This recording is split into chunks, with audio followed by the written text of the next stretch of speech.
Well, some literary experts have described 2021 as a vintage year for African writers. That's because last night France's Goncourt Prize was won by Senegal's Mohamed Mbougar Sarr, while the South African author Damon Galgut was awarded Britain's prestigious Booker Prize. Last month saw the Tanzanian writer Abdulrazak Gurnah win the Nobel Literature Prize. So are we talking about a revolution? Well, let's find out more from Toby Lichtig. He's the fiction editor at the Times Literary Supplement. Well, thanks for taking time to speak to us here on the programme. Is it just a coincidence that France and Britain's biggest literary prizes were awarded on the same day? Well, I suppose so. I think in terms of the African literary renaissance, I mean, there's been some fantastic literature coming out of the entire continent for many, many years now. So perhaps it's a happy coincidence that you've had these three enormous successes. I mean, you talk about a vintage year. It's been a vintage month.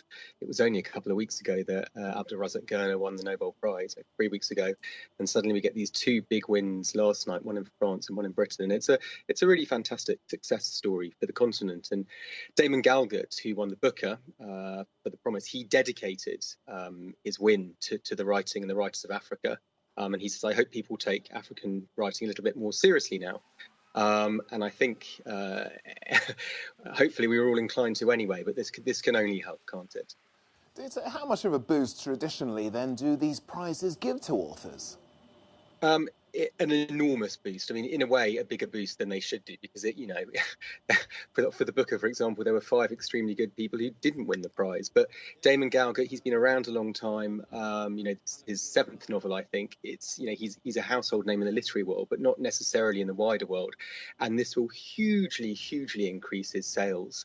You've had previous winners, Bernardine Evaristo, Anna Burns. These were authors who might have expected to sell in the low thousands, maybe the kind of low 10,000s if they were doing well, suddenly selling 500,000 copies. Douglas Stewart sold over 500,000 copies for his debut novel Shuggie Bain, which won the Booker last year. And it's the same with the Prix Goncourt. I think last year's winner Hervé Letellier, I read somewhere that he sold over 1 million copies, and there was no way that would have happened without the win. So it's not just about the money, and in fact the Prix Goncourt, famously, you only get €10 for it.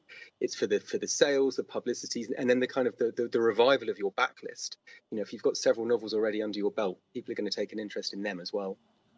Do you think, some critics might say, look at France's Goncourt Prize from last year. They say, clearly there's a trend going on here with African writers and authors being rewarded here. Perhaps they're saying this is perhaps a welcome backlash from the Black Lives Matter movement here. Or, as you say, is this something which has been going on for years and we've just not noticed?